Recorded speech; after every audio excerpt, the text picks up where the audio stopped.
You're listening to Radigan's Rockcast, a series focused on talking about music from the 50s, 60s, 70s, 80s, and even current.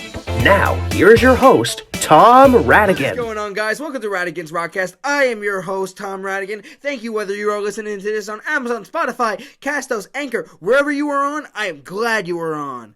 So, for today's edition, we are going to be talking about the 2000s. But what exactly are we going to be talking about when it comes to the 2000s? Well, here, I'll let you know. So, in the 2000s, we wondered what was going to be the new era of rock music. What would we expect with rock and roll? In the 90s, we had Nirvana. We had Pearl Jam. But who was going to bring the rock element in the 2000s? Because we had the pop element. We saw that coming with Britney Spears. Beyonce was about to emerge too. She was still in Destiny's Child around this time. But what was really going to be the case for rock and roll? And, a thing that we got close to that was John Mayer. John Mayer is somebody who brought that old soul vibe from the 50s, 60s, and 70s. He was that person that could save rock from what was going to be expected in the 2000s. And he did a good job with that in his debut album, Room for Squares. Even in the title itself, it shows you he's an old soul.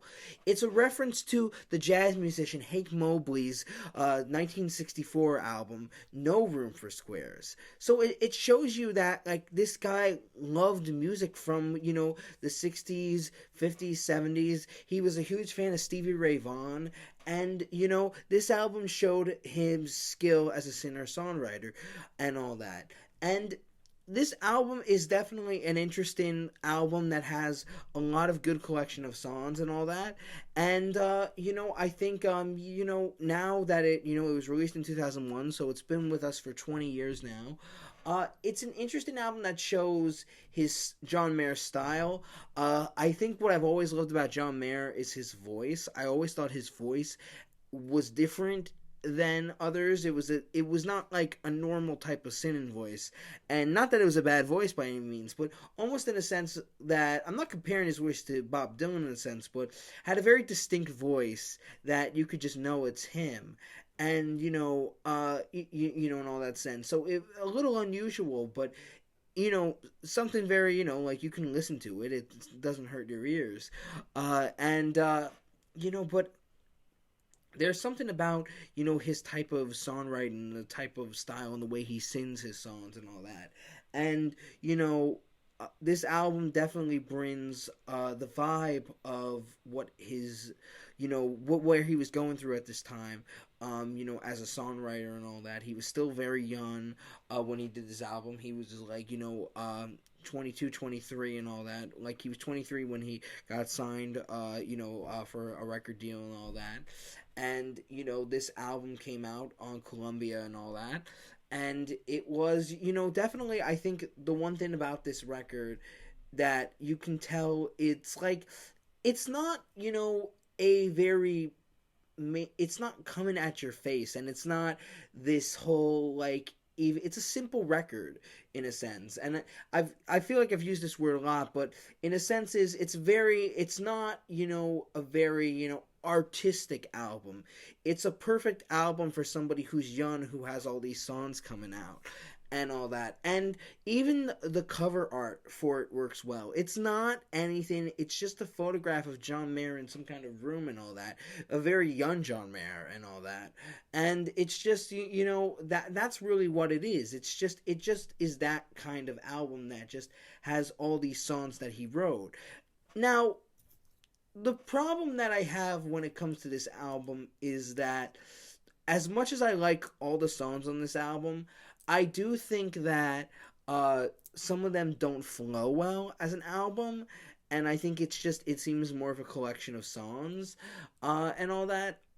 For instance, we'll talk more about, No Such Thing, but the first song, No Such Thing, is a very interesting song that John Mayer wrote about his experience, it's a very personal experience of what was going to happen to him after high school.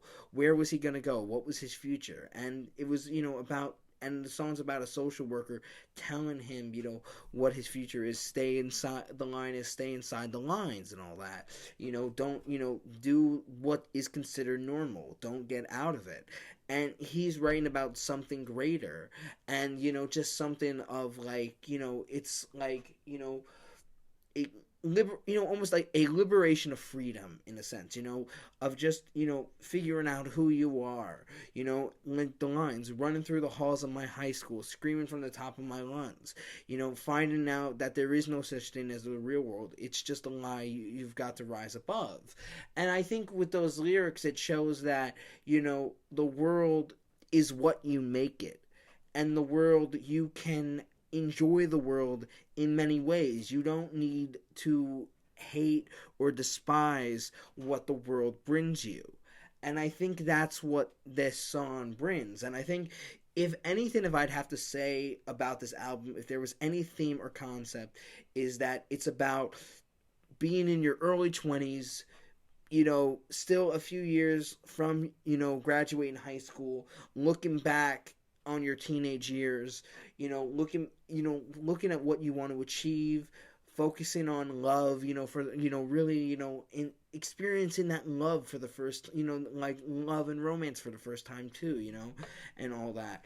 And, No Such Thing is a good song for that. And then the second song, Why Georgia, is, John Mayer talking about a quarter life crisis that he had and all that sense. And it's, it is definitely, in a sense, I think, biographical of what he did. It's an autobiography, in a sense, of his time and all that.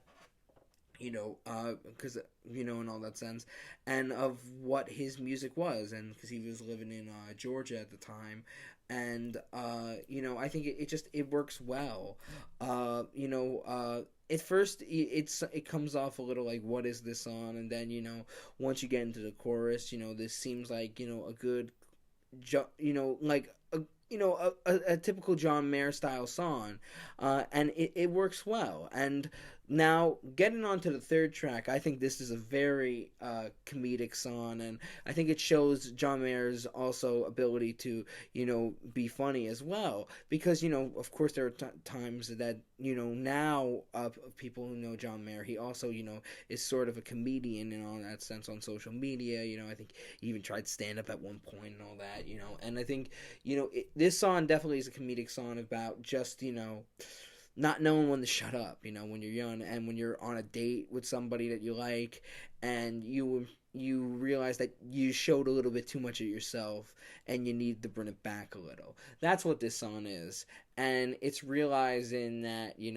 like, oh, maybe I was too obnoxious, or, oh, maybe I did this wrong. And I think, it's just realizing that, also too, that people do this stuff because they want to be liked, and all that, because music is a universal language, and this song speaks to everybody in that sense of that people just want to be liked. People don't want to, people just want to come off funny. People want to be funny to the person that they're interested in. They really want to get their attention. They really want to attract them, and that's what this is, and all that. And and I think what is interesting and what's clever in the song is how it's like, he says the line, "I'm never speaking again," then stops, and it's starting now, and he keeps saying he's gonna start now, and then it stops. And then he goes back to like one more thing, and that's where it's like he realizes why he does the things he does. He's doing. It's like, it's almost like it's a thought process of what's going on. And that's what I think is clever about it. And then we get into the fourth track, which is probably one of John Mayer's biggest hits, which is "Your Body Is Wonderland." And this is definitely a romance song. Very, like, just one of those sweet romance songs that, you probably would want to, sing to a girl that or impress a girl with, in all that sense, and play on guitar. It's definitely one of those songs and all that.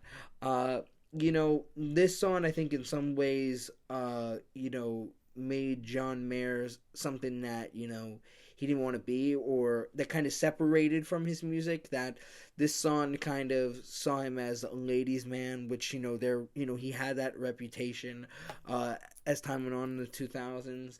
And I think, in some ways he didn't like that the song, had the way the song was given that attention and all that. And of course, critics, I think, of course, tear it apart of being like, oh, he's just such a ladies' man. He's just like, oh, I think, and all that, and all that stuff, like, oh, he's just like, expressing how much of a heartthrob he is to girls and all that.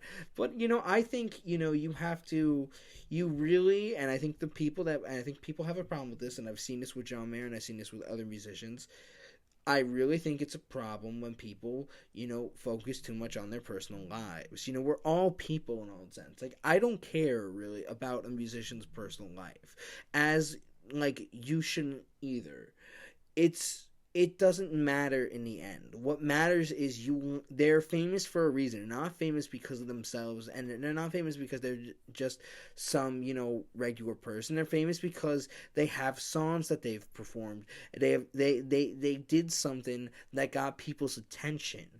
And that's what you focus on. You focus on the art form of that person and not the person himself or herself.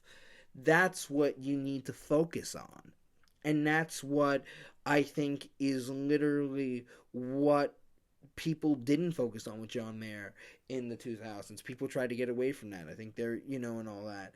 But regardless, this song is a really good song.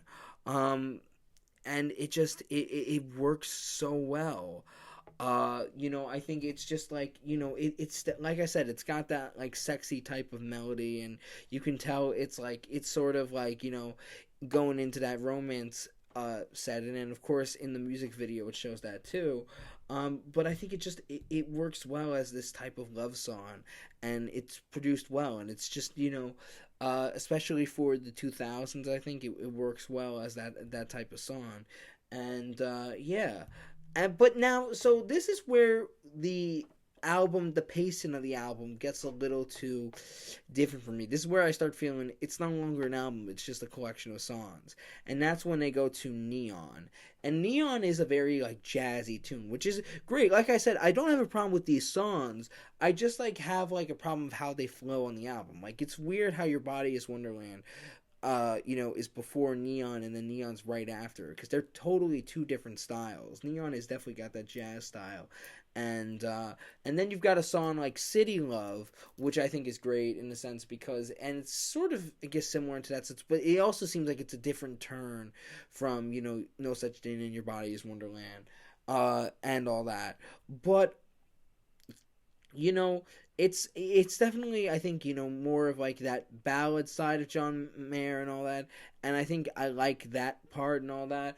It's very, and I think what also is clever in that is, because it's talking about the New York City and falling asleep to the sound of sirens and using it as the Simon and Garfunkel song Sound of Silence, singing it in that type of style, which I thought was clever and all that. So that's what I have to say of that. Other songs I like on this album, like 83, like I said, this album is really like, kind of like people in their 20s realizing, what they know about their like themselves at this age, and sort of where they wish they can go back to. And in this song, John Mayer wishes that he was 6 years old again, and that his life was like 1983.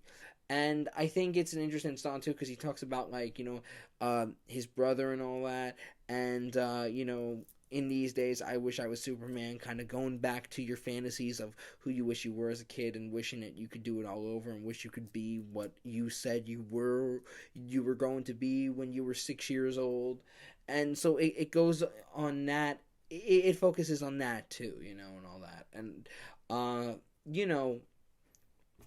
I think the song is a very funny and interesting song, and I don't have a problem with how that flows so much on the album. It's definitely different shift. Like Neon's a definitely different shift, I feel like. I would say that the first 4 tracks, it's like a side one. Neon is like this little, interplay and all that. and then we go to and then side 2 is City Love to the end, which is St. Patrick's Day. And for instance, other songs I like Love Song for No One. That's a song that definitely fits well with John Mayer's type of music, of what he's known for. I like 3x5, which was a bonus track. Works well too, and all that. And I like and I think the song that ends this album pretty well is St. Patrick's Day. And it's a very, I think, beautiful type of ballad, and I think the guitar work is good in it. The acoustic guitar and just the instrumentation itself just works pretty well, and the way the ending of the song works too is even great, and so that is my spiel about this album with John Mayer. What do you guys think? What is your favorite John Mayer album? Is there any John Mayer album you would like me to talk about in the future? Let me know in the comments and all that. And that's it for this podcast for today. Thank you, and see you next time. Bye.